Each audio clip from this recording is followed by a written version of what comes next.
J'ai jamais très bien compris les gens, le monde qui m'entoure.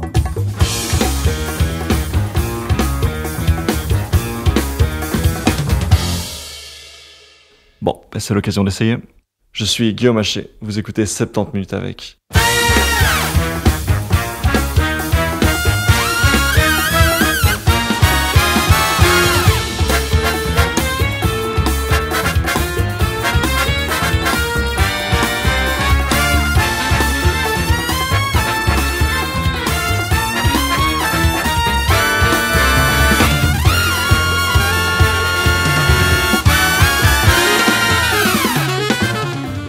Salut tout le monde, j'espère que vous allez bien.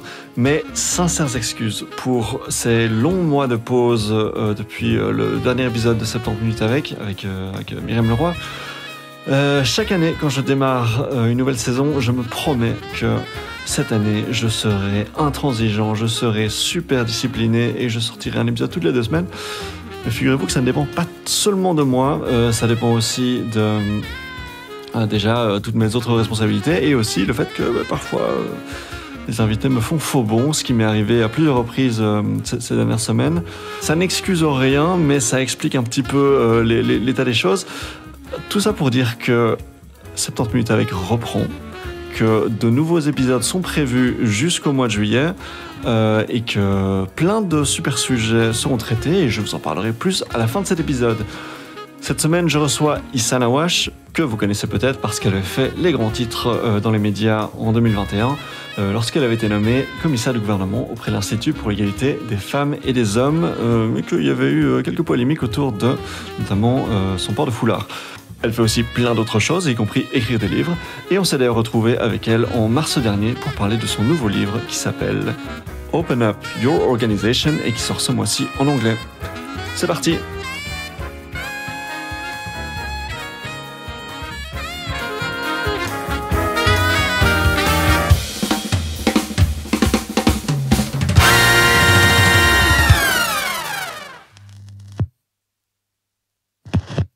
J'ai aujourd'hui le plaisir d'être avec Ihsan Awash. Bonjour Ihsan. Bonjour. Ihsan, est-ce que tu peux te présenter pour celles et ceux qui ne te connaissent pas encore? Alors, donc, je suis Ihsan Awash. Je suis une entrepreneuse sociétale de 37, presque 38 ans. Je suis essentiellement engagée dans des transformations éthiques et durables.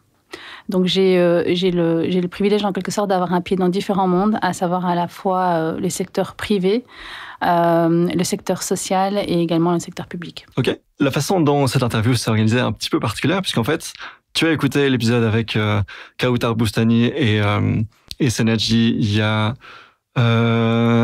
c'était il y a 1 an et demi, ouais. C'est ça, oui. Et en fait, j'étais très surpris de voir, après que j'ai publié cet épisode, puisqu'on parlait de toi, en fait, rapidement, à plusieurs reprises dans cet épisode, très surpris de recevoir un message de ta part. Et je t'avais dit, mais en fait, j'ai monté cet épisode parce qu'il y avait l'affaire Ihsan Awash dont on va parler dans les médias. Mais j'avais vu que voilà, tu t'étais retiré tu ne voulais plus t'exprimer dans la presse.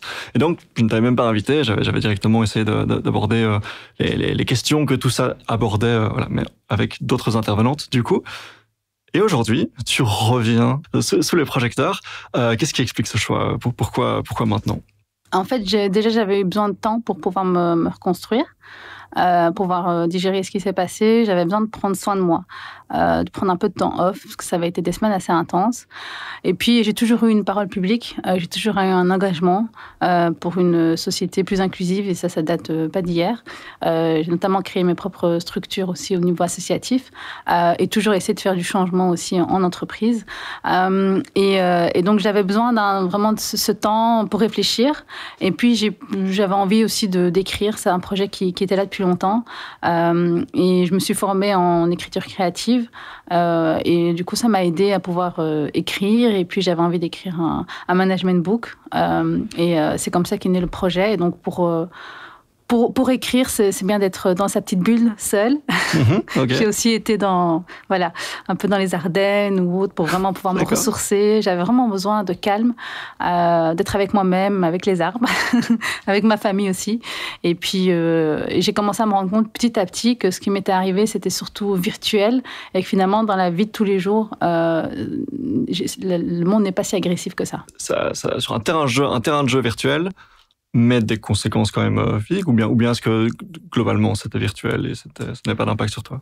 En fait, c'est compliqué quand on vit la chose parce qu'il y a l'aspect vraiment sur les réseaux sociaux. Puis moi, il y avait quand même l'aspect aussi assez médiatique. Enfin, je veux dire, j'étais la une de la presse pendant 6 semaines. Oui. Et donc là, c'est aussi sur la presse papier. C'était des débats au Parlement, à la Chambre. Et donc dans la rue, on m'abordait, on posait des questions. Et je savais jamais trop si on voulait du bien ou du mal. Et puis j'étais juste complètement épuisée mentalement. Mais c'est ça. Donc, d'où mon étonnement quand tu dis que c'était globalement assez virtuel. Ce qui s'est passé, c'est que quand ça s'est calmé au niveau de la presse, finalement, on a commencé à moins en parler. Et donc, il reste des trolls qui continuent à m'attaquer encore aujourd'hui et qui, de toute façon, m'attaqueront quoi que je fasse ou que je ne fasse pas. Je veux dire, on m'attaquait pour des choses où j'étais déjà absente, je n'étais absolument pas concernée. Et donc, moi, quand j'avais été sélectionnée dans un programme qui s'appelle le 40 Under 40. Donc, c'est une sélection de 40 leaders en dessous de 40 ans qui auraient pensé à améliorer la Belgique. Et donc, le programme commençait en octobre pour moi. Donc, c'était juste après les événements. Et ça m'a énormément aidée parce qu'au début, j'ai failli ne pas y aller, me désinscrire. Et là, mon mari me disait, mais attends, c'était une sélection de dingue, il y avait plus de 1000 candidats, t'en fais partie, il faut y aller. Et qu'est-ce qui faisait que tu voulais te désinscrire? Parce que je voulais voir personne. Ok, oui, c'est ça. J'avais l'impression que tout le monde me voulait du mal et donc je voulais plus voir personne. Et voilà, finalement, surtout sur l'impulsion de mes proches, c'était mais vas-y. Donc j'ai été, je me rappelle la première fois que j'avais été à ce forum, j'étais vraiment dans mon coin. J'avais peur qu'on vienne encore me parler de ça. Et en fait, j'étais accueillie super positivement. C'est-à-dire que les gens venaient, on me disait « Ah, toi, t'es notre héroïne. J'avais trop hâte de te rencontrer quand j'ai vu que tu étais avec nous dans le programme. » Et c'était super positif. C'était des câlins. C'était « Oh, j'ai vraiment admiré. T'as eu une dignité dans tout ce qui s'est passé. » Et je me suis dit « Ah, en fait, finalement... » les gens dans la vraie vie ne voient pas les choses comme moi je l'ai perçu. Je pensais que c'est intéressant parce qu'on reçoit en fait surtout les messages hyper négatifs, hyper toxiques. Ouais. Et puis finalement, on est presque surpris quand on reçoit des messages pleins d'amour et de soutien parce qu'en fait, y compris nous, on a moins le réflexe en fait d'exprimer ces choses-là positivement, d'envoyer des messages à, je sais pas, les créateurs de contenu pour leur dire qu'on aime bien ce qu'on fait. Il y a un biais à ce niveau-là. Et donc tu expliquais que tu t'étais mise en retrait dans les Ardennes pour écrire ton livre. Donc ton livre qui s'appelle Open Up Your Organization. Oui. Donc Open qui est donc les initiales de Openness, le Patience, Empathy et Natural. Oui. Donc un livre qui pour l'instant est uniquement en anglais. Oui. Donc on enregistre ce podcast en mars. La sortie est prévue en mai, donc quelques semaines ou très peu de temps après l'apparition de cet épisode. Donc un livre qui est globalement quand même assez marqué dans le milieu professionnel. Là, tu parlais des 40 under 40, on reste un peu dans cette culture-là. Tu disais que tu t'es mise en retrait pour écrire ce livre, mais tu as aussi en fait fait beaucoup de rencontres et tu as été interrogé des Ibrahim Ouassari, des Thierry Geertz, etc. Donc c'est pas seulement une expérience qui s'est faite en retrait. Tout à fait. Donc, je suis un être, fondamentalement, comme tous les êtres humains, un être sociable et social. Ce qu'il y a, c'est que j'ai gardé le projet vraiment secret. Donc, même les personnes que je voulais interviewer, je leur disais, tu ne dis rien à personne. Déjà, j'étais même pas sûre d'arriver au bout. Okay. Il y a toujours un peu ce mythe autour de l'auteur. On a l'impression que Syndrome de l'imposteur Oui, clairement, syndrome de l'imposteur. Et puis aussi, on a l'impression qu'on doit toujours choisir entre le volet littéraire et scientifique. Et moi, j'ai les deux. J'aime les deux. J'aime les sciences et j'aime le littéraire. Okay. Et donc, on a l'impression qu'on ne peut pas être compétent dans les deux, parce que c'est l'un ou l'autre. Alors moi, j'ai toujours été active dans l'énergie et je continue à l'être. Et donc, c'est un volet de ma vie qui est très important. Et puis, j'avais ce besoin et cette envie d'écrire. Et ce que j'ai fait, c'est que je suis plus dans le fait de raconter des histoires. Je ne voulais pas écrire un livre académique. Je pense qu'il y en a plein qui ont été écrits là-dessus et qui sont des gens très intelligents, qui travaillent dans les universités, dans les centres de recherche, qui peuvent faire ce genre de bouquins. Moi, je voulais vraiment partir de mon expérience vécue. Et j'avais envie aussi de me nourrir d'expériences vécues d'autres personnes qui sont dans des positions de management et d'avoir aussi une diversité dans le pool, en quelque sorte, de personnes que j'allais interviewer. Donc, comme tu as cité, Ibrahim Ouassari, Thierry Geertz, donc CEO de Google Belgique. Il y a aussi Ilham Kadri, CEO de Solvay. Il y a aussi Isabelle Ferreira, qui qui était, quand je l'ai interviewé, la présidente de l'Académie royale des sciences de Belgique. Et donc, il y a toute une série de personnes que je voulais aussi, dont je voulais écouter leur vision et leur vécu et la partager ensemble. Et donc, tu expliquais que tu voulais mélanger à la fois l'aspect narratif et scientifique. Effectivement, ton livre, il y a beaucoup à la fois du storytelling, des expériences que tu as vécues, et on va revenir sur certaines d'entre elles, et en même temps du logique, du raisonnement, qu'est-ce qui... Et ce qui est particulièrement intéressant, je trouve, comme approche, c'est que tu défends une vision sur la diversité, l'inclusivité, mais tu le fais surtout dans un prisme qui est corporate, pour dire ça comme ça, avec l'idée de dire, d'accord, tout ça, c'est le bien, mais je vais surtout ici défendre l'idée selon laquelle tout ça, c'est bénéfique dans une vision managériale, dans une vision de productivité. Ouais. Pourquoi ce choix-là, et pourquoi pas... tu aurais pu écrire un livre vraiment... de politique politicienne sur la façon dont notre société devrait aborder ces questions, etc. Et non, toi, tu choisis vraiment de le faire dans le cadre LinkedIn, en fait. Ouais. Alors, c'est Richard Manson qui disait "Doing good is good for business". Ouais, tu ouvres le livre très tôt avec cette quote-là. Ouais. Alors, moi, c'est quelque chose dont je suis convaincue parce que j'aime pas l'aspect moralisateur. Je veux dire, et ça marche pas de toute façon. Dire le racisme, c'est pas bien, le sexisme, c'est pas bien. Ok. Mais les gens se rendent pas forcément compte d'actes qui peuvent être racistes et qui peuvent vraiment porter atteinte vraiment au bien-être physique et mental des individus. Et je pense que le prisme économique, le prisme de dire tu vas faire quelque chose de bien et en même temps tu vas gagner de l'argent avec, c'est un peu le côté, comme on dit en anglais, what's in it for me. Je vais aussi gagner quelque chose là-dedans. Tu montres la carotte. Voilà. Et donc, je pense que c'est comme ça qu'on y arrive. Et au moins, avec ça, on n'est pas dans la moralisation. Et au moins, avec ça aussi, je pense que quand les gens, ils le font, il n'y a pas ce côté de recherche de gratitude absolue et de dire voilà, j'ai tendu la main à quelques jeunes et je les ai recrutés, donc ils me doivent leur vie.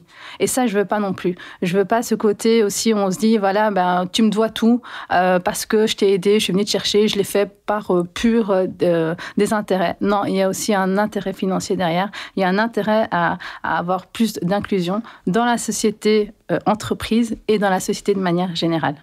Et comme les sociétés, les entreprises sont une partie importante de notre vie, je pense que c'est intéressant comme enseignement parce que si là, et je pense que le monde privé est plus agile et plus flexible et sera plus rapide aussi à implémenter des choses. D'ailleurs, Terry Rees, à un moment donné, dit dans mon livre que lui, il a la chance que, comme il est CEO de sa boîte, le jour où il décide quelque chose, il décide le vendredi, le lundi, il commence l'implémentation. Alors qu'au niveau politique, tu ne peux pas décider seul, tu ne peux pas avancer, tu avanceras très lentement, ça va prendre plus de temps. Mais si on arrive à changer les choses dans cet aspect-là de la vie, on peut le changer aussi au niveau de la société. Donc le privé a plus de flexibilité pour faire des changements rapides, là où quand on est commissaire pour l'égalité des genres ou ce genre de choses, peut-être plus difficile d'avoir des effets rapides. Tout à fait, c'est clair. Ok, c'est intéressant comme axe. Donc, cette vision de société, arrivons-y. Donc, 4 valeurs prônées à travers ce livre. La première qui est donc l'ouverture, openness. Les exemples que tu cites, évidemment, à travers le livre, de ta vie personnelle, de tes expériences professionnelles, il y a évidemment beaucoup de choses qui tournent autour de comment tu es perçu, les intentions qu'on te prête, les expériences qu'on te prête. Tu cites un exemple à un moment donné d'une personne qui voit un chariot de ménage sur son chemin et qui s'adresse à toi, et qu'est-ce qu'il te dit? Alors, ça c'était ma première année professionnelle en plus, ça faisait seulement 6 mois que je pense que je travaillais dans l'entreprise et je travaillais tard, j'ai toujours été un peu workaholic et il me dit, il sort des toilettes et moi je vais pour rentrer dans les toilettes et il me dit « Madame, merci d'enlever ce chariot d'ici ». Et je le regarde et je comprends pas trop sur le moment. Quelques secondes d'hésitation, je me dis, mais déjà, pour qui il se prend de me parler comme ça et pourquoi il me demande ça? Sachant que les personnes qui font le ménage ont un costume, quoi. Ils ont leur petite veste, ils sont reconnaissables. Et moi, j'avais une tunique en soie. Donc, et je me disais, c'est quand même dingue parce que malgré le fait que j'avais une tunique en soie d'une certaine marque, je suis là en tant que travailleuse, en tant que cadre dans cette entreprise. J'étais identifiée comme les Young Professionals of Tomorrow, donc les jeunes professionnels qu'on voyait comme futurs leaders de l'entreprise très vite. Et malgré ça, on pense que si je suis là, c'est uniquement pour faire le ménage. Et ça m'a fait mal. Et je voulais pas tomber non plus dans le truc de se dire les femmes de ménage sont en dessous de moi, etc. Non, j'aime pas déjà cette logique-là. Donc déjà, je pense que n'importe qui travaille mérite un respect. Et donc, la façon qu'il avait de parler, même si j'étais la femme de ménage, il n'avait pas à parler comme ça. Et le fait qu'il m'ait prise pour ça. Et donc, du coup, j'ai eu quelques secondes d'hésitation, je le regardais. Et donc, lui, il était encore plus agacé parce qu'il voyait que je n'obéissais pas à ses ordres. Et il insiste. Et puis, je lui dis, tu peux le pousser toi, s'il te dérange, au moins tu serviras à quelque chose. Et puis je suis rentrée aux toilettes. Et je me suis dit, mais c'est pas possible, quoi. Et donc, lui, il est resté choqué. Et donc, après, le lendemain, j'ai été demandée autour, tiens, j'ai rencontré un type comme ça hier soir, tu sais c'est qui? J'ai essayé de trouver dans quel département il était pour et faire venger, passer le message. Pas pour me venger, pour faire passer le message de manière indirecte. Pour ses collègues, lui fassent passer le message et qu'ils se sentent mal, qu'ils se rendent compte la prochaine fois qu'il ne peut pas faire ça. Donc, qu'il y a une conséquence, quoi, voilà. à son comportement. C'est ça, je cherchais pas à lui faire un blâme, mais juste une sensibilisation. Donc, quand tu prends cette valeur d'ouverture, c'est très clairement sur le constat que, à l'heure actuelle, de manière générale, l'environnement professionnel, l'environnement corporate est fermé à la diversité. C'est ça le constat que tu poses? Ça dépend vraiment des entreprises. Je dirais de manière générale, on pourrait clairement faire mieux. Et ça dépend des entreprises. Les entreprises, et même dans une entreprise, ça dépend du département dans lequel on est. Donc moi, j'ai vécu des cultures d'entreprise très différentes en fonction des départements dans lesquels j'étais. Et c'est clair que, en tout cas, au niveau des organes de gestion, ça manque clairement de diversité. Au niveau du recrutement des gens, ça en manque en général aussi. Et puis, il y a aussi différentes formes de diversité. Donc, par exemple, souvent aujourd'hui, quand on parle de diversité, on va parler de ce que j'appellerais plutôt la mixité, donc les hommes et les femmes. C'est bien, c'est une chose, mais c'est pas suffisant. Ou bien, par exemple, il y a un start-upper que j'ai interviewé dans mon livre, Michael Vorno, qui disait, moi, quand j'ai créé ma boîte, j'étais fière. On s'est dit, nous, on va chercher la complémentarité des compétences. Et ils étaient super fiers d'avoir une équipe diverse. Et puis, ils se rendent compte après qu'en fait, tout le monde a autour de 25 ans. Parce que c'était une boîte dans le digital. Et donc, ils se sont rendus compte qu'ils n'avaient pas de diversité d'âge. C'est parfois un challenge, en particulier dans le digital, d'aller chercher des personnes plus âgées, d'aller chercher des femmes quand les pipelines de formation sont assez biaisés tout à fait. dans le bourse random, ce genre de choses. Ça remonte à l'éducation. Après, très souvent, donc c'est pour ça qu'il faut travailler déjà en amont, mais je veux dire, on ne va pas attendre de révolutionner le système éducatif pour travailler sur l'inclusion. En général, ce qui marche, c'est d'avoir en quelque sorte la première. La première, c'est un peu plus difficile. Et puis après, ça montre une ouverture, on ouvre aussi un nouveau réseau. Donc le recrutement, c'est beaucoup par réseau, même trop par réseau, selon moi. Et donc, une fois qu'on a quelqu'un qui est issu de certains quartiers, on va avoir plus de visibilité. Notre entreprise va avoir plus de visibilité dans ce quartier-là. Et donc, on va pouvoir recruter plus. Donc, c'est toujours... je pense qu'il faut continuer à forcer le trait pour que ça arrive. Et donc, en particulier, si on parle d'ouverture, si on parle de tolérance, pour appeler ça comme ça, d'inclusivité, j'aimerais qu'on parle de la façon dont en l'occurrence, les femmes musulmanes qui portent le foulard sont perçues, sont inclus ou pas assez inclus dans les environnements professionnels. Donc, moi, je suis absolument ignorant en la matière. Quelle est ta perspective là-dessus? Donc, on a donné les exemples, et il y en a beaucoup dans ton livre, de personnes qui te disent que tu n'es pas à ta place, qui, avant même de te connaître, présument que tu n'es pas à ta place. Le constat, il est assez clair, et je pense que personne ne va le remettre en question. Personne ne censé, en tout cas.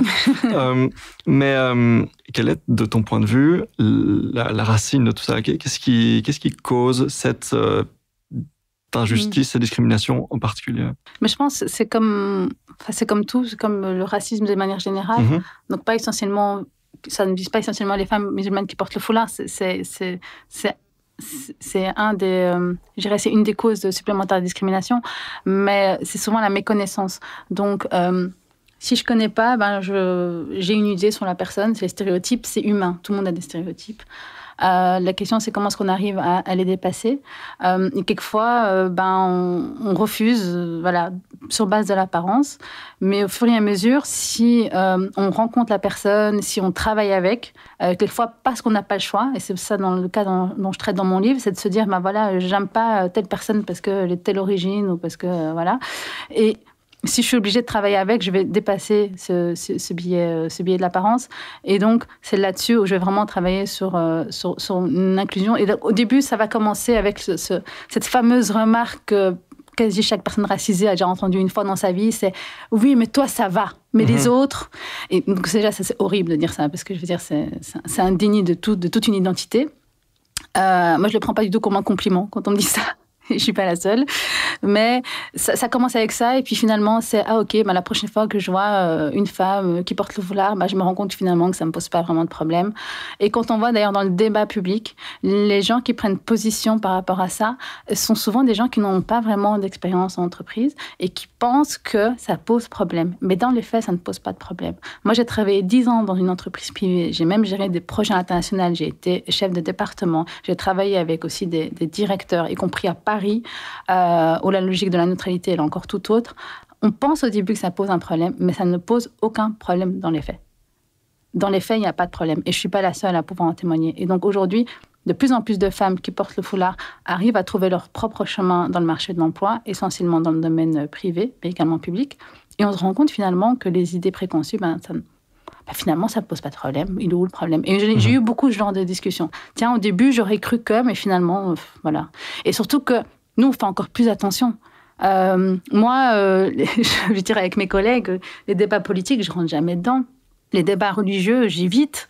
Dès qu'on me pose une question sur telle ou telle chose, je me dis, ah là là, moi, si je dis un truc, ça va être foutu. Donc maintenant, avec l'affaire Awash de l'an passé, encore pire. Mais déjà avant, je me disais toujours, ok, même si c'est pendant la pause déjeuner, je fais attention. Parce que je me dis, je vais dire la moindre chose et ça va être, ah, elle a dit ça, c'est de la propagande, c'est ci, c'est ça. Donc, on fait encore plus attention à ne pas parler de religieux ou de politique au travail. Oui, au travail. C'est marrant que tu expliques que tu étais particulièrement prudente et particulièrement réticente à exprimer tes opinions parce que tu avais peur que ce soit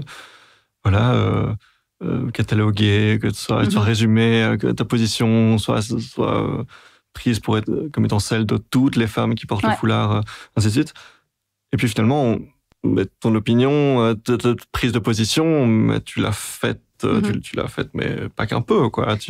Donc qu'est-ce qui explique ce changement de façon de... parce que je me suis fait énormément attaquer. Donc, comme je disais, j'étais à la une de tous les journaux pendant 5 semaines. J'avais des appels... non, mais donc ça, là, tu expliques ton vécu quand tu étais commissaire à l'Institut pour l'égalité femmes-hommes. Donc, il y a eu un changement à un moment donné.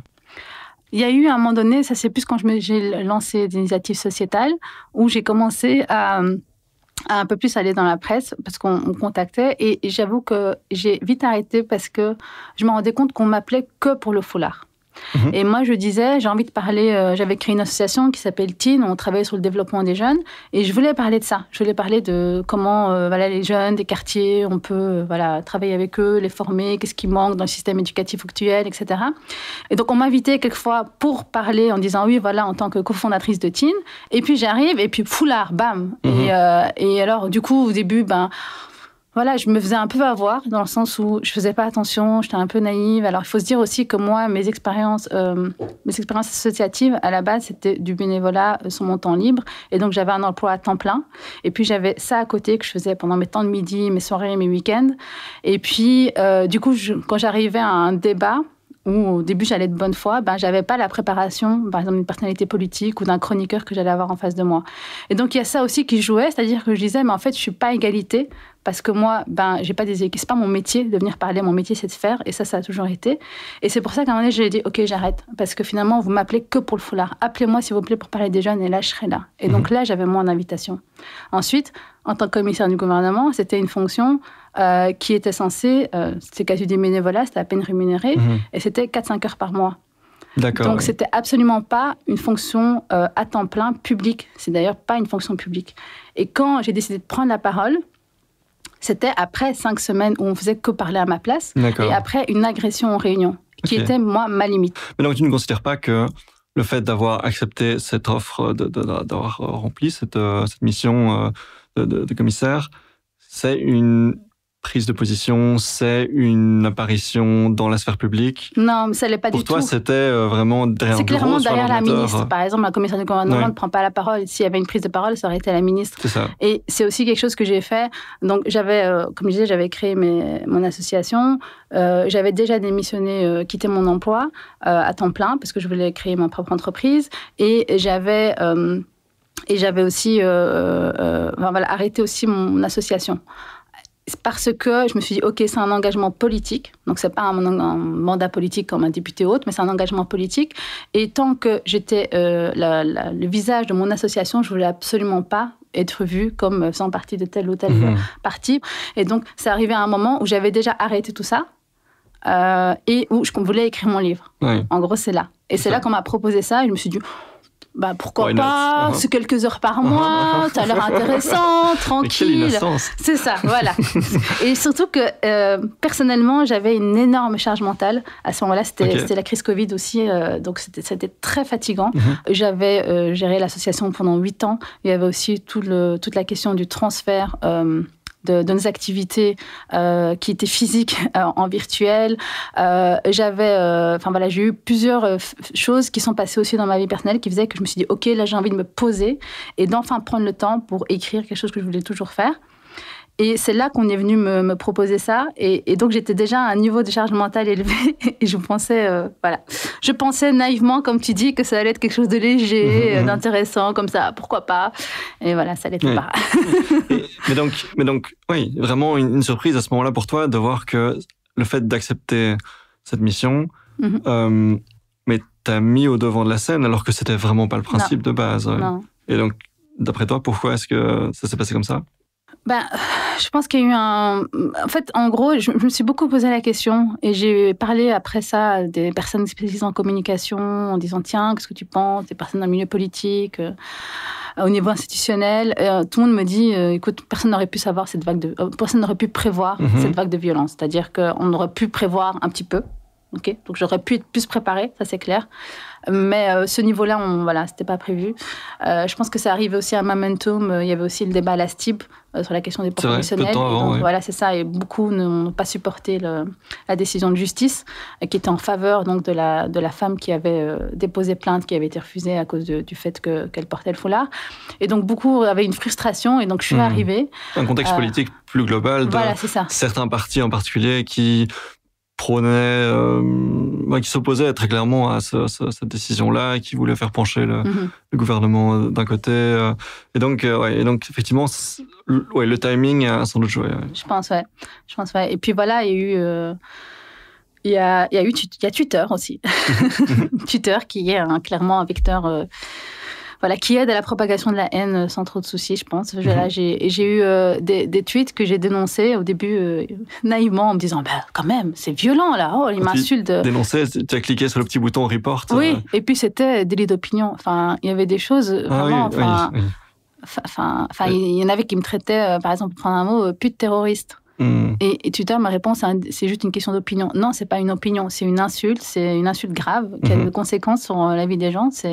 C'est-à-dire, quand tu traites quelqu'un de ça, non, ça va pas. Mais c'était un délit d'opinion. Non, c'est pas un délit d'opinion. Enfin, voilà. Donc, c'était Et c'est pour ça que le réseau, je n'y participe pas. Parmi les autres valeurs que tu prends dans ton livre, il y a aussi, on va y arriver, la question de la patience et de l'empathie. C'est particulièrement évident que ça fait partie de tes valeurs personnelles. Quand tu parles des énervés sur Twitter, justement, dans une interview pour Le Soir en 2021, tu disais « Je peux comprendre que quand on ne baigne pas dans la diversité, on a peur des personnes qui en sont issues. Quand on s'enferme et qu'on les stigmatise, on va dans du fondamentalisme. Est-ce que c'est quelque chose qui t'est venu naturellement, ces valeurs d'être... Même avec des haineux comme ça sur Twitter, d'essayer de mettre à leur place, d'essayer de comprendre leur position, de comment est-ce que ça leur est arrivé, etc. Je suis impressionné, en fait, par ta réponse dans cette interview, de voir à quel point tu essayes de comprendre le point de vue de l'autre, etc. Est-ce que tu es quelqu'un à qui l'empathie est venue très naturellement, ou bien est-ce que c'est quelque chose sur lequel tu as dû beaucoup travailler? Moi, j'ai une mère qui est très empathique. Ok. Et quand j'étais plus petite, je me rappelle que j'observais des conflits qu'elle pouvait avoir, voilà, comme ça peut arriver un peu à tout le monde. Et elle avait toujours ce truc de ne pas jamais avoir de haine envers personne et de se dire oui mais peut-être que si, peut-être que ça et moi je me rappelle à 13 ans je m'étais mise moi en colère contre une dame plus âgée parce que je trouvais qu'elle avait mal parlé à ma mère et pourtant ma mère c'est quelqu'un qui se défend donc c'est pas voilà mais elle me disait toujours ma mère écoute si ton cœur se remplit de haine à ce moment-là, ils ont gagné. Et tu dormiras mal et c'est à toi que tu fais mal. Donc, avoir son corps rempli de haine, c'est à soi-même qu'on se fait mal. Et donc, je me suis toujours dit ça, c'est-à-dire que je ne peux pas remplir mon corps de haine, sinon ils auront gagné et je serais devenue finalement comme eux. Quel est l'intérêt? Et donc, je pense aussi que fondamentalement, chacun a un parcours de vie. Et de ce que j'ai pu voir, comme j'ai la particularité de baigner dans des milieux dans lesquels il n'y a pas forcément beaucoup de gens qui me ressemblent, j'ai appris aussi à écouter des histoires de vie et à mieux comprendre pourquoi certains ont la haine dès qu'ils voient quelqu'un comme moi. Ce qui ne veut pas dire que c'est OK, ça ne justifie pas d'ailleurs non plus. Mais arriver à le comprendre, ça veut dire que je peux essayer de discuter et qu'on peut essayer d'améliorer les choses.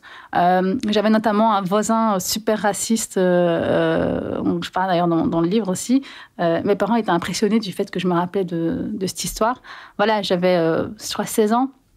Il était venu m'agresser à la maison et on me demandait si je parlais français. Enfin, c'était assez horrible. Enfin, il appelait la police pour un moindre truc. Et en gros, après, quand j'ai connu son histoire, je me dis, OK, ce type, en fait, il n'a jamais connu quelqu'un qui vient de la diversité. Et la seule fois où il l'a reconnu, ça s'était mal passé. Et donc, c'est pas OK. Mais voilà, ça sert à rien de diaboliser les autres. Je pense que fondamentalement, l'être humain n'est pas mauvais. Et qu'on peut toujours essayer de s'entendre et de s'écouter et d'accepter aussi qu'on puisse être en désaccord. Ce qui n'est pas acceptable, c'est d'attaquer les autres personnellement, c'est de leur rendre leur vie un enfer. Ça, c'est pas OK. Par contre, qu'on puisse se dire, on est en désaccord et je passe mon temps avec des gens avec qui j'ai des désaccords. Et je pense qu'on ne peut pas être en accord de toute façon avec quelqu'un à 100%, ça n'existe pas. Et fondamentalement, au niveau des valeurs, je pense qu'on se rejoint tous. Je veux dire, tout le monde va dire que l'amour, c'est essentiel. Tout le monde va dire que le respect, c'est important. Mais comment on décline le respect? Par exemple, une fois, j'étais intervenue dans un conflit entre deux collègues où l'un, il ne supportait pas. C'était horrible, c'était violent et on était dans la même équipe.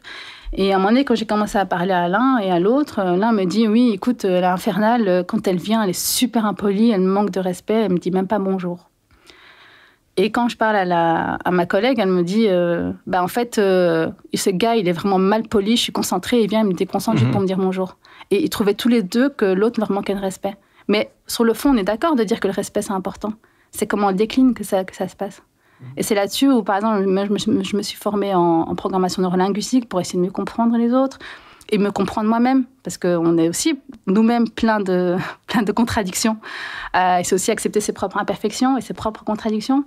Et c'est aussi pour ça que je m'intéresse beaucoup à des sujets de psychologie, que je lis beaucoup là-dessus, parce que ça me permet de mieux comprendre comment l'être humain marche. Mais je continue à dire que c'est vraiment très impressionnant, cette patience, cette capacité à entendre des propos super désagréables comme ceux de ton voisin, de mettre à sa place, essayer de comprendre son point de vue. Comment est-ce que tu fais l'équilibre entre cette démarche de patience, d'empathie, de compréhension du point de vue d'autrui et ton propre bien-être? Comment est-ce que tu fais pour que ça ne te fatigue pas, ça ne te vide pas les batteries d'entendre des horreurs C'est une bonne question. C'est vrai que ça m'épuise. C'est très fatigant, la patience. Ouais, parce que en fait, quand on lit ton livre, on a l'impression que c'est très... quelque chose c'est parfait. La patience, l'empathie. Il suffit de faire ça. Mais en fait, concrètement, on sait que c'est épuisant. C'est ultra épuisant. La patience, c'est très épuisant. Se mettre à la place de l'autre aussi, c'est très épuisant. Je pense que c'est parce que j'essaie toujours de me rappeler c'est quoi mon why, pourquoi je fais des choses. Et je me dis finalement que je ne suis pas tellement importante. Que d'ailleurs, quand on m'attaque, c'est pas moi qu'on attaque personnellement. Alors, je sais que c'est facile à dire, mais c'est pas pour autant que j'étais pas blessée, que j'ai pas pris les choses personnellement. Mais essayer de se dégager de ça en disant c'est pas moi personnellement, c'est ce que je dégage, c'est l'image que je véhicule chez l'autre qui donne ça. et aussi de se dire pourquoi je fais les choses. C'est-à-dire que moi, mon intérêt, c'est qu'on puisse vivre mieux ensemble. Je sais que ça fait un peu Miss Belgique et Miss Monde dire ça, mais c'est vraiment un intérêt profond que j'ai. Je veux dire, on est quand même dans un monde où on a des guerres un peu partout, et de se dire, mais la guerre ici, même si ma famille, ma génération n'était pas là à ce moment-là, la guerre en Europe, elle date il n'y a pas si longtemps. Et quand je vois des choses qui se passent, moi, ça m'inquiète, et je me dis toujours pourquoi je fais les choses. Et je me dis, je fais ce que je peux. Je ne vais pas changer toute la société, mais je fais ce que je peux à mon échelle. Et pouvoir me dire, voilà, si demain je meurs, je peux me dire que j'ai fait ce que je pouvais pour améliorer les choses à mon échelle. Et pour moi, pourquoi tu fais les choses, il est très important. Et c'est quelque chose qui m'a toujours aussi animée dans toutes les démarches aussi sociales que j'ai pu faire, où j'essaie toujours de ne pas tomber dans l'ego, de dire c'est mon projet. Et c'est pour ça d'ailleurs que mon projet, à mon année teen, je l'ai quitté quand ça commençait à grandir et que ça commençait à bien marcher, en me disant ça peut jamais tourner autour de ma personne. Et donc, voilà, de sortir un peu de cet ego. J'essaie beaucoup de travailler sur l'ego. C'est pour ça aussi que j'ai eu beaucoup de mal à m'identifier comme personnalité publique, parce qu'on m'a identifiée comme personnalité publique. Et moi, je ne veux pas qu'on parle de moi personnellement, je veux qu'on parle de mes projets. C'est ça qui compte, c'est ce que je fais, pas qui je suis. Ok, et aujourd'hui, tu en es où par rapport à ça? Parce que tu es ici en tant que Issana Wash, voilà. C'est toi que j'invite, et c'est toi qui publie un livre. C'est ça, mais c'est là où je me dis, ok, je sais que... Et je sais que le storytelling est important, je sais que c'est toujours une question personnelle. Et donc, je me dis, ok, si ce statut de personnalité publique peut m'aider à faire passer des messages qui me tiennent à cœur, ok, so be it. Mais j'essaye toujours de veiller à ne pas sombrer dans l'ego, parce que sinon, je me serais perdue. Ok, mais donc tu utilises cette humilité à laquelle tu tiens très fort pour finalement t'extraire de l'équation quand tu regardes ces insultes, quand tu regardes ces expériences négatives. Tu te dis, finalement, je n'ai pas vraiment d'importance dans tout ça, ça n'est pas vraiment après moi qu'ils en ont. Et tu te retires de l'équation. Et ce qu'il y a aussi, c'est que ce qui me conforte dans l'idée, c'est que, comme je te disais, le fait que dans la vraie vie, c'est pas comme ça. Donc, j'ai croisé entre-temps des personnes qui m'avaient attaqué sur les réseaux. Ok. Et t'as été boire un café avec eux? Il y a des personnes avec qui j'ai été... Il y a des personnes avec qui j'ai été déjeuner, mais ça, ce sont des personnes qui m'ont pas attaqué personnellement, qui ont attaqué plus la fonction. Qui ont fait ces distinctions, et c'est moi-même qui les ai contactés en disant j'aimerais bien qu'on ait un débat de fond parce que les débats m'intéressent, et de prime abord je disais on va se quitter très certainement en désaccord, il faut accepter ça. Est-ce que tu l'as fait avec des personnalités du mouvement réformateur, Est-ce que tu as invité Georges Louis Boucher à aller prendre un café? J'ai discuté avec des gens du mouvement réformateur, mais comme je disais, ceux qui m'ont attaqué personnellement et ceux qui représentent un système qui pour moi est un vrai danger pour la société, non. Ok, oui, donc l'extrême droite, quoi. Tu n'as pas été débattre avec l'extrême droite. Disons que je crois au cordon sanitaire. C'est ça, oui. Oui, ce podcast est aligné sur ces valeurs-là aussi, donc c'est parfait. Mais donc, je t'ai interrompu, excuse-moi. Donc, tu parlais du fait que tu es allé à la rencontre de... Et donc, il y a une personne avec qui j'ai vraiment été à la rencontre, des personnes aussi qui m'avaient soutenue sur les réseaux, et qui me proposaient de se voir. Et donc, du coup... j'ai étalé du mois de septembre au mois de décembre pendant que j'écrivais mon livre, quelques déjeuners. Et donc, ça me permettait aussi de sortir un peu de ma bulle et ça m'alimentait aussi, toutes ces discussions. Et il y a des personnes qui m'avaient attaqué personnellement, avec qui j'allais pas aller spontanément leur proposer d'aller boire un café, que j'ai croisé à des événements et qui venaient me parler comme si de rien n'était. C'est un peu focus, hein, oui. Mais le problème, c'est des personnalités politiques. Et pour ces personnalités-là, c'est le jeu. Oui. Et du coup, j'avais du mal. Je les regardais, je suis contente de vous rencontrer parce que voilà, on a eu des discussions. Et je dis, mais déjà, on n'a pas eu de discussion, vous m'avez attaqué. Et donc, j'étais assez... Là, sur le coup, je me sentais plus légère de fait d'avoir pu dire ce que je pensais à ces personnes-là, calmement, hors caméra, hors média, parce que c'est pas le but que tout doit être un show. Et que j'ai pu avoir des discussions que j'espère, en tout cas sincères, avec ces personnes-là, en leur expliquant en quoi... leurs propos m'avaient blessée et que ce n'était pas acceptable et qu'elles ne devaient pas recommencer ça avec quelqu'un d'autre. Que maintenant, elles ne peuvent plus dire « je ne savais pas » et recommencer ça avec quelqu'un d'autre. Tu t'es sentie entendue, écoutée ou moyennement? Je ne sais pas quelles sont les intentions des gens. Je ne peux pas juger, je peux juste juger et des dire. Et qu'en général, les gens se sont excusés et qui restaient sans voix quand je citais des faits précis que ces personnes-là avaient dit. Et Donc voilà, en tout cas, ce que je sais, c'est que j'ai eu des excuses. C'est déjà ça. Voilà, il y en a même qui m'ont fait des câlins. Je m'étais un peu étonnée, je savais pas trop quoi faire, j'avoue. Mais voilà, câlin consenti ou un peu forcé C'était un câlin, donc voilà, je sais pas, enfin, je suis là, ok, Enfin, j'étais un peu déconcertée, j'avoue, je comprenais pas trop le truc. Je me dis, attends, il y a un mois, t'es en train de m'attaquer et de dire que je suis le diable, etc. Et qu'elle a dit ça, et puis là, un gros hug et je suis désolée. Voilà, encore un peu, il y aurait des larmes, mais je veux dire, je sais pas. T'as dit, ou des experts en communication t'ont signalé à ce moment-là que c'était en fait une super opportunité pour que tu devais rebondir là-dessus, en profiter pour exprimer un message et tu as choisi de ne pas le faire. Pourquoi ? Parce que comme pour moi, c'est toujours important d'être ancré. Et là, j'étais plus ancrée. J'étais déstabilisée. Et t'as besoin de te reposer. J'avais besoin de prendre du temps pour moi. J'avais besoin et ce qui me dérangeait, c'est que je sentais que j'étais instrumentalisée de tous les côtés. De tous les côtés, c'est-à-dire. De tous les côtés, c'est-à-dire que même ceux qui me voulaient en théorie du bien, pouvaient me faire du mal, sans s'en rendre compte. Sans me demander mon avis en faisant certaines publications, par exemple, qui allaient m'exposer sur un réseau sur lequel je n'étais pas exposée et que ça allait me ramasser une meute de nouveaux haters. Okay. Et le fait que j'étais complètement dépossédée de mon visage, de mon nom, qu'on ne parlait plus de tout ce que j'ai pu faire en 14 ans d'expérience, qu'on ne parlait plus que de ça, plus que de ce que j'ai pu dire ou pas dire dans des interviews ou des versions brouillons d'interviews ou quoi. Je me suis dit, mais c'est pas possible. Je dois reprendre possession de ma vie. Mais donc, on revient sur le fait que tu as un caractère plutôt humble, plutôt discret, et que tu as accepté une mission en partant du principe que c'était pas sous les projecteurs, c'était pas dans la vie publique. Et puis, à ce moment-là, en fait, tu voulais revenir à une position plus humble, plus discrète, loin des projecteurs. Voilà. Donc, c'était pas ton but de... C'est ça. Pour moi, le fait de s'exposer publiquement, c'est pour faire passer un message. Par exemple, là, mon livre. Sinon, j'ai pas d'intérêt. Et j'ai même hésité à le publier en anonyme. Ce livre-ci? Okay. Oui, mais après, c'était trop personnel. Donc, c'était quand même des histoires personnelles et ça aurait pas marché. Voilà. Ouais. Ouais, et tu acceptes de faire des interviews. Donc, tu me disais qu'aujourd'hui, je suis une des premières personnes à lire le livre et je suis une des premières interviews que tu fais dans ce cadre-là. Ouais. Mais tu vas en faire d'autres, j'imagine. Tu vas le promouvoir activement, ce livre? Oui, je vais essayer de le promouvoir, c'est sûr. Et je vais essayer de travailler dessus aussi. Enfin, j'ai déjà des entreprises qui me contactent pour faire des ateliers, pour faire des keynotes, des conférences dans les entreprises. Et donc, c'est là que je vois de nouveau, les entreprises privées vont faire appel à moi pour mon expertise et ce que j'ai à apporter. Voilà, je dis pas qu'on me juge pas, mais en me jugeant un peu moins que dans la sphère politique. Et oui, c'est clair. Après, je vais pas aller dans tous médias. J'ai pas envie d'être dans des débats polémiques. Ça ne sert à rien. Tu vas pas aller le dimanche sur RTL pour promouvoir ton livre? Écoute, j'ai déjà été sur ce genre de débat et honnêtement, je me sens pas à l'aise. Je sors de là et j'ai l'impression que j'étais nulle, que c'était agressif dans tous les sens et que j'ai pas envie de participer à ce genre de débat. C'est pas du contenu. Je me sens pas à l'aise. Je pense qu'il y a des gens qui peuvent le faire très bien, mais moi, ça ne correspond pas à mon profil.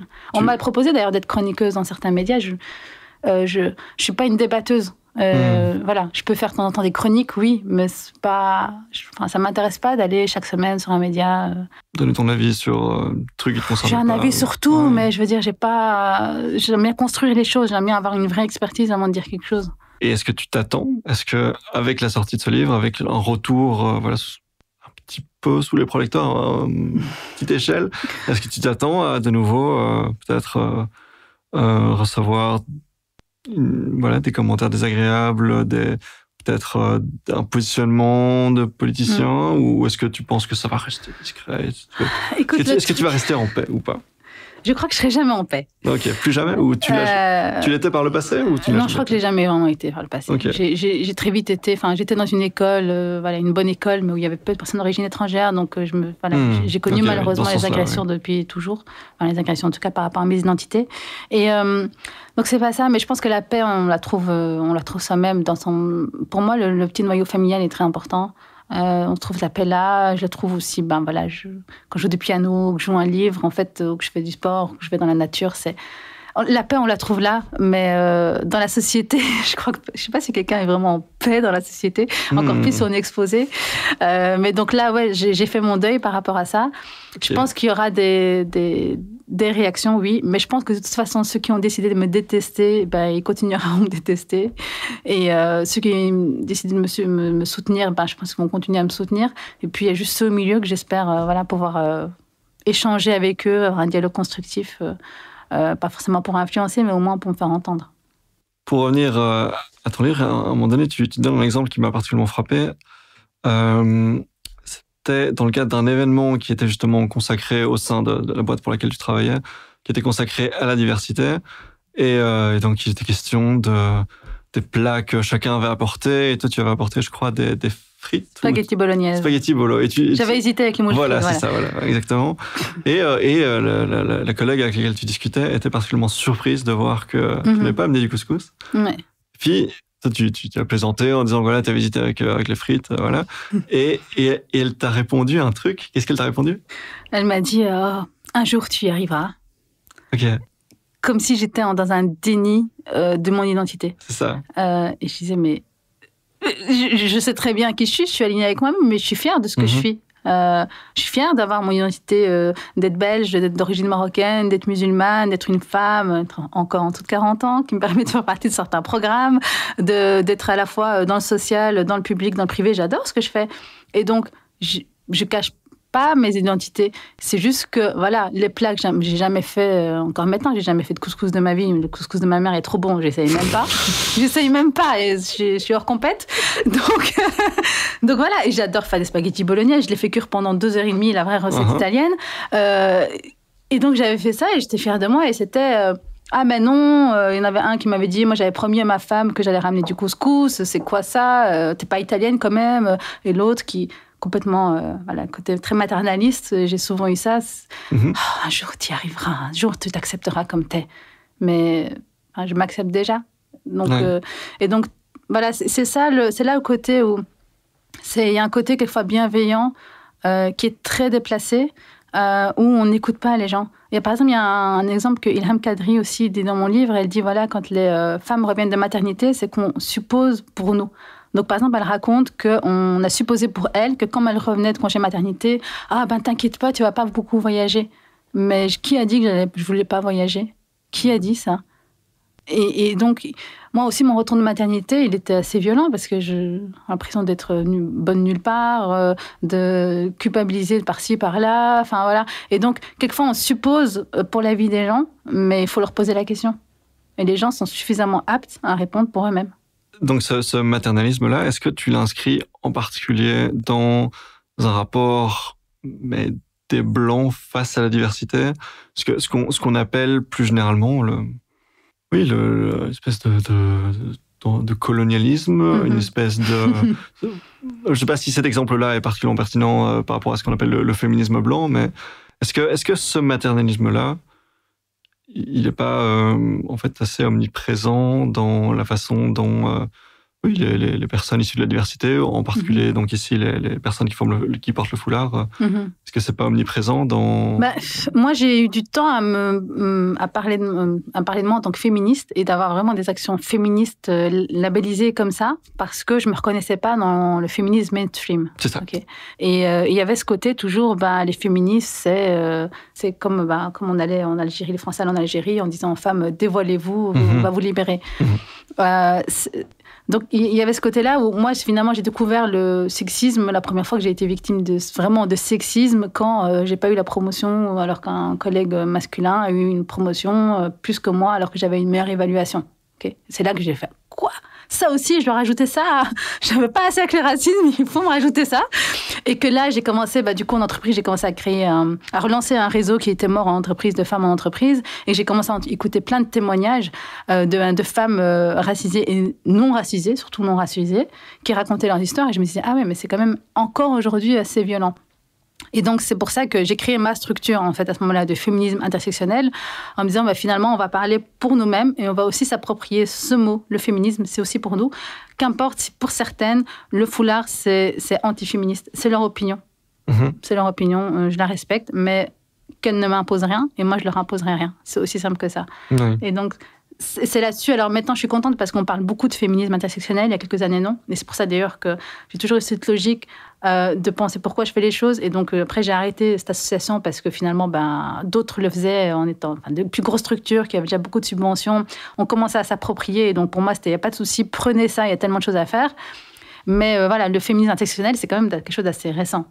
C'est ça. Oui, d'ailleurs, tu ouvres en fait ton livre avec une remarque de ce style-là, hein, où tu dis oui, les féministes ont un peu mauvaise réputation, un peu des emmerdeuses, mais en fait, voilà. Donc ça vient de là, en fait. Ça vient du fait que historiquement, et j'ai l'impression que c'est, tu peux me contredire si je dis une bêtise, mais j'ai l'impression que c'est souvent le cas quand j'entends des femmes musulmanes se prononcer, que ce rapport aux féministes a souvent été entaché par, oui, donc ce féminisme blanc, plutôt féminisme donc qui se présente comme étant universaliste, qui vient voilà avec une incompréhension et qui vient avec un discours assez maternaliste dire aux femmes qui portent le foulard qu'elles doivent faire. En gros, pour moi, le féminisme doit aussi, et ça je le mets dans mon livre, le féminisme doit aussi être inclusif.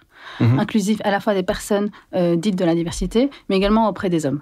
Donc je suis pour le fait d'avoir des hommes féministes avec nous, parce que sinon de toute façon on n'y arrivera pas. Et que pour moi, le féminisme, c'est plus une question d'être humaniste. C'est-à-dire, c'est d'avoir cette vision de l'équité, de penser à l'équité pour tout le monde. Et c'est aussi simple que ça. Et donc, à partir du moment où tu viens penser à la place de quelqu'un, tu peux pas être féministe, tu peux pas être pour l'équité, parce que tu penses à sa place. Il faut poser la question et respecter. Si quelqu'un dit « c'est mon choix », tu respectes. Ça sert à rien de commencer à dire « oui, mais est-ce que c'est vraiment ton choix ?» Et ton frère là-dedans, et ton père, et ton mari, et ton oncle, je sais pas quoi. Finalement, il faut aussi se dire qu'on est tous et tous influencés par les autres. On est tous et tous influencés par la société. Et donc, évidemment qu'on a des influences dans nos vies, mais si je te dis que c'est mon choix, estime que j'ai l'intelligence suffisante pour penser à moi-même. Si on pense que malgré le fait que j'ai dit c'est mon choix, on continue à m'imposer, ça veut dire qu'on ne me pense pas suffisamment intelligente pour penser pour moi-même.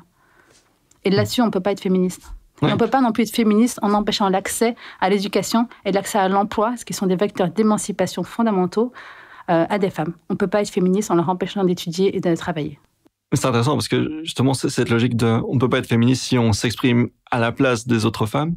C'est justement la logique que certaines femmes féministes utilisent pour justifier que justement les hommes peuvent du coup pas être féministes puisqu'ils sont pas en place pour ils n'ont pas la perspective, ils n'ont pas la place pour défendre les droits des femmes, puisque finalement défendre les droits des femmes quand on est un homme, c'est parler à la place des femmes. Non, pas si les femmes gardent le contrôle du mouvement et restent les visages.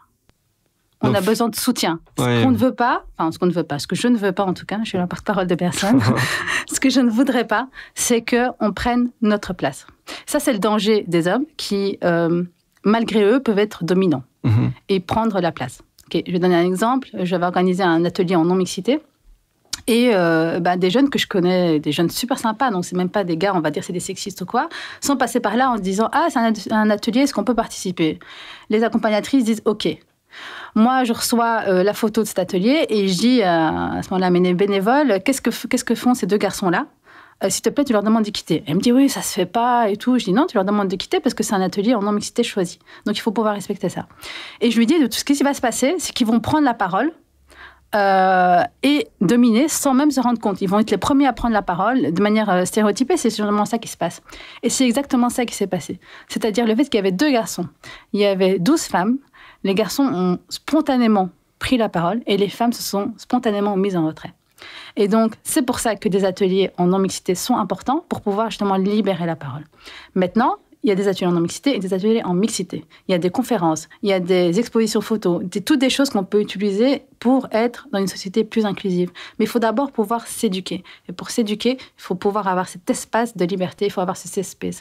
Et donc, pour moi, les hommes doivent contribuer. C'est même pas une volonté, c'est un devoir citoyen que de vouloir l'équité pour tout le monde, tout comme les personnes non racisées doivent s'impliquer pour les personnes racisées. Parce qu'il faut aussi se dire qu'on est fatigué d'être tout le temps, nous, en train de lutter. On aimerait bien avoir un peu d'aide. Et ça, c'est quelque chose qu'on m'a aussi dit, oui, mais voilà, j'ai pas envie de parler à ta place. Mais ne parle pas à ma place, aide-moi. Okay, aide-moi, demande-moi ce que je veux, et t'inquiète pas, tu auras plein de choses à faire.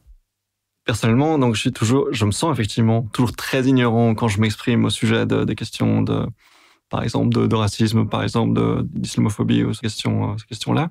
Et donc, j'ai plutôt tendance à me dire, je vais juste me taire et éventuellement inviter les personnes concernées pour en parler.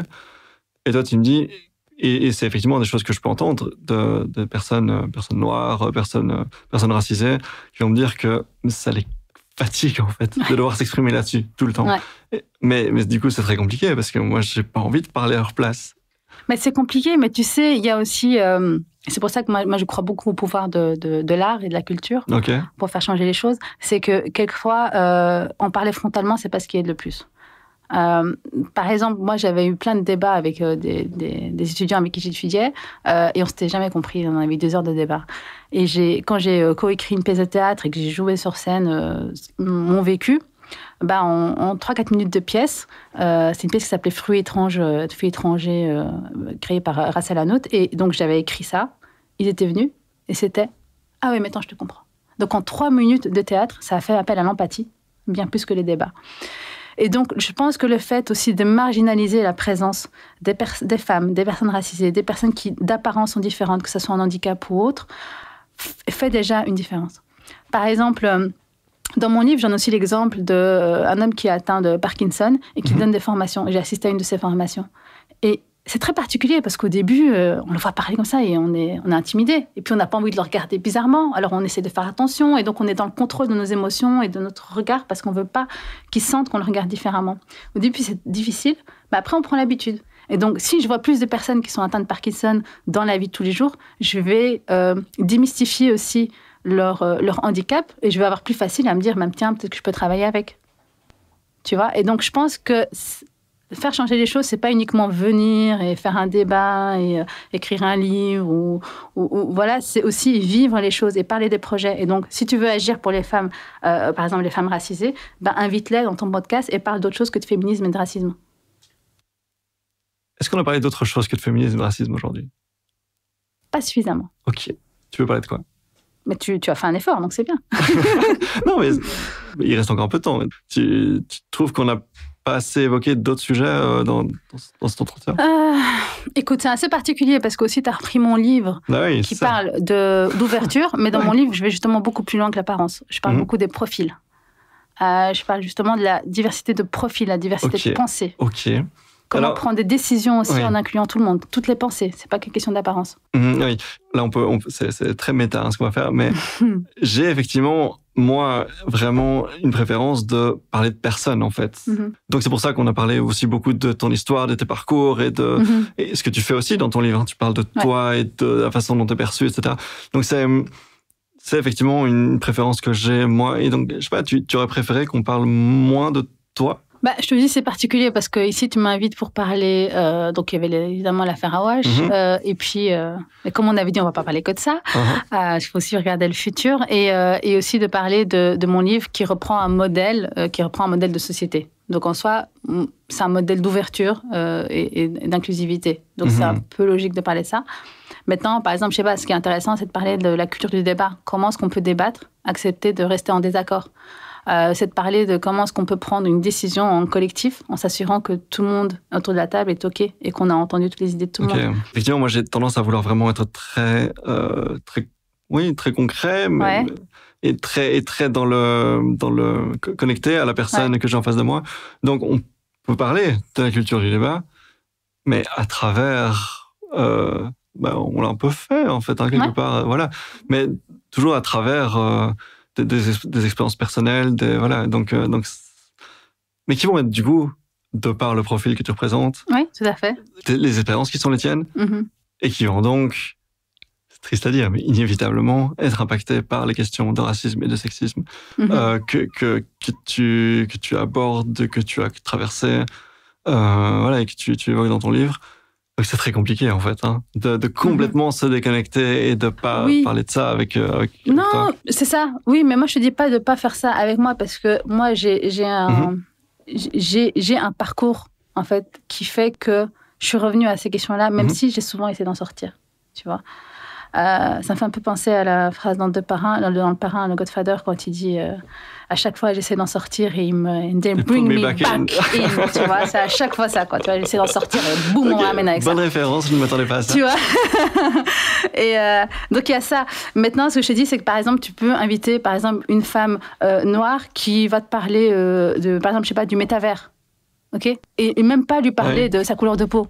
Tu vois, tu l'appelles, tu peux parler, appeler quelqu'un pour parler d'énergie qui est d'origine diverse. Ou voilà. Donc, c'est juste ça. Et c'est ça que moi, j'ai reproché justement aux médias télé. C'est qu'on m'appelait et que jamais on me demandait... à ce moment-là, je pouvais en quelque sorte encore donner des avis sur la transition énergétique. Maintenant, je fais partie du conseil d'administration du régulateur. Donc, en énergie, je ne veux jamais m'exprimer parce que c'est la position du régulateur et que je ne représente pas le régulateur bruxellois pour l'énergie. Donc, c'est ça. Mais je veux dire, à ce moment-là, je pouvais parler d'énergie parce que j'avais quitté mon emploi, mais on ne m'appelait pas pour ça. Okay, et pourtant, l'énergie, ça a toujours été central. Et donc, voilà, c'est juste ça. Je me dis... Finalement, on nous réduit aussi souvent à ça. Et le problème aussi, et c'est là où tu n'as pas tort, c'est que nous-mêmes, on peut nous-mêmes nous réduire à ça parce qu'on est dans la lutte. On est dans le tu te soumets ou tu te bats. Okay? Tu acceptes que ça se passe comme ça ou bien tu te bats pour changer les choses. Et donc, du coup, nous-mêmes, en quelque sorte, nos choix de vie vont être conditionnés par les épreuves qu'on peut avoir. Okay, oui, et en même temps, pendant que tu en parlais, je repensais au fait qu'effectivement, quand je pense aux 70 intervenants, plus de 70 intervenants que j'ai reçus dans ce podcast, effectivement, je pense qu'il y a peut-être une femme racisée qui était là pour parler d'autre chose que d'antiracisme, de racisme. Et c'est pas un choix actif de ma part. C'est aussi le fait que notre société est structurée d'une façon qui fait que c'est intéressant parce que tu parlais toi-même d'humilité tout à l'heure. Je pense qu'effectivement contredis-moi si je dis une bêtise, mais j'ai l'impression que beaucoup de femmes racisées vont avoir tendance à rester en retrait et à laisser, c'est pas leur choix uniquement, mais de cette humilité et de ce retrait, finalement, la parole publique va être monopolisée par des hommes blancs, par des femmes blanches. Et donc, c'est beaucoup plus compliqué quand je fais un sujet sur, je ne sais pas moi, sur l'intelligence artificielle, par exemple. En fait, même si c'était ma démarche, je pense que ce serait très compliqué de trouver un ou une experte racisée pour parler de ça. C'est ça. C'est pour ça que moi, je suis jamais pour le 50-50, parce qu'on n'y arrivera pas. Par contre, c'est un peu comme là tout à l'heure, quand on parlait dans la tech, pour avoir des femmes dans la tech, parce que ça remonte aussi à l'éducation, à l'école et au choix d'école. Tu peux, toi, travailler à ton échelle maintenant pour faire un effort actif pour aller chercher des profils d'apparence différentes qui vont venir parler d'autre chose que de leur apparence. Mais pour autant, tu ne vas pas en avoir 50% par rapport à tes profils. Ça, il ne faut pas viser. Tu peux juste, toi... ce qui est ton devoir, en quelque sorte, c'est de faire l'effort d'aller chercher, faire un effort sincère. Et puis, par exemple, moi, c'est aussi pour ça que moi, j'adore donner des formations en technique de présentation. Et j'aime de plus en plus le faire, surtout auprès des femmes, parce qu'il y a toujours... c'est quand même... J'en ai donné une cette semaine, mais c'est impressionnant comment les hommes ont plus facile à s'exprimer publiquement. Et c'est une très bonne chose. Je veux dire, on ne va pas reprocher aux hommes d'avoir une facilité à s'exprimer publiquement. Mais les femmes stressent beaucoup plus. Et chaque fois que j'ai eu... et vraiment, à chaque fois que j'ai eu quelqu'un qui a stressé quand je la mets face au groupe, et pourtant c'est à chaque fois un groupe bienveillant de personnes qu'elle connaît, c'est à chaque fois été une femme. Et donc, il faut les former un peu plus. Okay, donc, chacun à son niveau peut faire quelque chose. Si on peut les former, on les forme plus. Si on peut leur donner la parole, on essaie de plus leur donner la parole. Si on peut les encourager aussi d'une manière ou d'une autre, c'est toujours bon à prendre. Mais tu vois, par exemple, moi, à un moment donné, il y a des journalistes qui me disent « Oui, mais on ne trouve pas de femme qui veut parler. » Je fais « Mais vous avez vu ce que vous faites à chaque fois qu'il y en a une qui ose parler ?» C'est normal après. Okay. Donc, c'est aussi un cercle vicieux. C'est-à-dire que si à chaque fois qu'il y en a une qui s'expose, boum, tu as la horde de cyberharceleurs qui lui tombe dessus, les autres, elles vont plus oser. Ouais, et puis aussi souvent une espèce de position comme quoi c'est pas de leur faute ou qu'ils sont complètement pas responsables par rapport à ça. Non, ils ont une responsabilité. Les médias ont une grosse responsabilité. Et ça devrait vraiment être le quatrième pouvoir. Ça, j'y crois à fond. Mais donc, tu disais, chacun à sa position peut faire quelque chose à ce niveau-là. Vas-y, dis-moi. Qu'est-ce que tu me dirais de faire? Qu'est-ce que tu me dirais de changer par rapport à mon traitement, par rapport à la façon dont je choisis mes invités? Toi, c'est ça. C'est-à-dire que si jamais tu as des thématiques, tu essaies toujours de trouver... tu sais, par exemple, tu as un truc qui s'appelle Expertalia. Je ne sais pas si tu connais. Je connais, ouais. Voilà. Tu as dispense à ta LinkedIn. Utilise LinkedIn, J'ai cherche. supprimé mon compte LinkedIn. Je déteste ce truc. Mais... C'est vrai? Ouais, j'utilise. C'est mon outil professionnel. Mais oui. Voilà, le fait que tu cites Richard Branson, le fait que tu sois dans une approche très corporate, les 40 under 40, etc. Ouais. Je suis très allergique à tout ça, en fait. C'est vrai. Mais j'ai supprimé si tu veux chercher des personnes expertes, ça reste le réseau. Surtout si tu veux chercher des personnes... Tu sais, les personnes, justement, racisées ont beaucoup plus de propension à être indépendantes. Et c'est l'outil de communication d'un indépendant, c'est LinkedIn. Mm-hmm. Tu vois? Donc, c'est comme ça qu'on trouve nos clients. Et donc, si tu l'as pas, tu te prives de ça. Tu sais, c'est comme il y a des entreprises qui me disent « Ah, j'ai du mal à recruter des personnes à la diversité. » Et tu dis « Comment tu fais tes recrutements ?»« Ah, je sais pas, j'appelle des potes. » Oui, c'est ça. Oui, c'est un exemple que tu cites dans ton livre aussi. C'est la même chose, c'est-à-dire que, sachant qu'il y a différents outils, si jamais tu veux élargir ton spectre, tu dois utiliser le plus d'outils possible à ta disposition. Mm-hmm. Et tester. Moi, je suis pour le testing. Hein. Pour moi, tu testes, ça marche pas, tu continues, tu testes autre chose. Ok. Oui, c'est-à-dire que moi, je vais dévoiler un peu l'envers des décors, mais j'aime bien aller chercher sur ResearchGate, j'aime bien aller chercher des personnes qui ont publié des articles de recherche sur les questions qui m'intéressent. Mm-hmm. Mais vraiment, même dans ce cas-là, il faut trouver des personnes... si on admet que c'est vrai, hein, si je cherche à travailler sur un sujet, à faire un épisode sur un sujet, et que je vois plusieurs profils, je peux effectivement me dire « Ah, tiens, voilà, c'est l'occasion de donner la parole à une personne. » Mais c'est tellement inexistant, en fait. C'est tellement...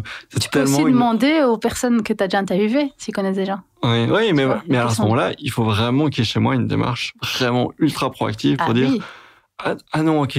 Bon, là, j'ai la possibilité d'interviewer très facilement tous ces hommes blancs, toutes ces femmes blanches, mais je vais leur demander plutôt de me donner l'adresse d'une personnalité qui serait plutôt racisée à ce moment-là. C'est ça. Tu vas pas le faire pour tous tes podcasts, je veux dire, mais ça prend pas tellement de temps. Enfin... C'est déjà dur de trouver pour certains sujets. Je sais pas, je pense à un sujet comme l'intelligence artificielle ou les incels ou des choses sur lesquelles j'ai envie de travailler. C'est déjà dur de trouver un ou une experte qui me convient. Mm-hmm. Et donc, si à côté de ça, je veux dire, ok, mais j'ai en plus envie de favoriser des profils issus de la diversité. Je suis sûr que c'est difficile, en fait. Non, c'est difficile, bien sûr. Et il n'y a pas une recette magique. Hein. Oui, bon, voilà. Mais je continuerai à galérer, je pense. Hein. Quand je te parlais, on parlait de patience. Donc on est arrivé au bout des 70 minutes qu'on passe ensemble. Est-ce que je peux te demander ce que le futur te réserve? Est-ce que tu as des projets t'attendent encore? Écoute, en écrivant ce livre, je me suis rendu compte que j'adorais ça. Je ne pensais pas que j'allais autant aimer. Donc, je pense que j'ai 2 projets de livres suivants, assez différents, mais je vais voir comment je l'ai fait. Et voilà, et moi, je continue toujours à m'impliquer dans mes projets, notamment essayer de développer encore le centre qu'on a créé à Molenbeek qui s'appelle l'Épicerie, qui a encore besoin de pas mal de rénovation. Et tu peux nous en parler? Donc, en fait, c'est un bâtiment qui était complètement délaissé à Molenbeek, qui cherchait un peu un repreneur. Et donc, on a décidé de l'acheter, un rêve un peu fou, en se disant, voilà, on va acheter ce bâtiment pour créer nos propres centres éducatifs, culturels et civiques, où on a mis notre propre salle de théâtre, où on fait nos propres ateliers avec les jeunes, et on a nos bureaux aussi, et d'avoir vraiment un ancrage local, et donc, en toute indépendance. Et donc, là, tu vois... Tu me dis, tu es un peu allergique à ce milieu-là, mais moi, la bottom-up approche, donc c'est-à-dire tu pars d'un besoin du terrain plutôt qu'un besoin institutionnel, parce qu'en général, c'est comme ça que se créent les centres. Les politiques pensent qu'il faut faire quelque chose, et puis ils décident, et puis ouf, ils déroulent le truc, et l'argent y va. Nous, on s'est dit, non, en fait, on veut partir d'un besoin de terrain. Qu'est-ce qui existe pour les jeunes? Qu'est-ce qui manque? Et donc, on a essayé de répondre aux besoins de ce qui manque. Et c'est devenu comme les jeunes l'ont appelé leur deuxième maison spontanément, sans qu'on dise rien. Et voilà, et donc on a fait tous les travaux. Moi, j'ai appris plein de choses sur les travaux, d'ailleurs, un nouveau métier. Et donc voilà, on a fait toute une série de crowdfunding pour pouvoir l'acheter de manière indépendante. Et puis voilà, là, on a des subventions aussi qui tombent, donc ça, c'est cool, c'est chouette, c'est positif. Et on a encore plein de choses à développer. Donc voilà. Nice, ok. Donc ça continue à être ton occupation. C'est ça, j'essaye d'aider au plus possible. J'ai des super équipes. Il y a des super équipes là maintenant qui travaillent là-dessus. Et ça, je trouve ça toujours important. C'est quand on a une idée de projet, ça ne doit jamais rester trop personnel autour de soi. Il faut qu'il y ait d'autres personnes qui animent le truc et qui ont peut-être une autre vision, une autre façon de faire les choses. Mais c'est ok tant que le pourquoi il est aligné, ça, le reste il suit. Nice. Donc, l'épicerie reste une de tes occupations. Ouais. Des projets de livres que tu vas encore garder pour toi, mais sur lesquels tu vas être occupé ces prochains mois, ces prochaines années. J'allais te demander où est-ce qu'on peut te suivre à côté de ça, mais je pense savoir que tu préfères rester discrète et tu préfères rester, on parlait d'humilité, etc. Je pense que ton compte Instagram, par exemple, est plutôt protégé. Écoute, à chaque fois, je change d'avis, je le protège, puis je le remets en public. Okay. Je n'ai pas encore décidé. Mon compte LinkedIn est public de toute façon. Okay, et puis j'ai mon site, j'ai fait mon site isanawash.com. J'ai eu du mal à mettre le site isanawash.com, mais on me recommandait de le faire, mais voilà. On voit bien que tu préfères rester discrète et c'est une espèce d'ambivalence, d'ambiguïté à ce niveau-là. Faut faire attention, surtout au niveau privé. Voilà, j'aime bien garder ma vie privée. Très bien. Donc voilà, pour te suivre, peut-être sur Instagram au moment où je publierai cet épisode, en tout cas sur LinkedIn et en tout cas sur isanawash.com. Isan, merci beaucoup. Merci à toi. 70 minutes passées avec toi et on se retrouve très bientôt pour un prochain épisode. Au revoir.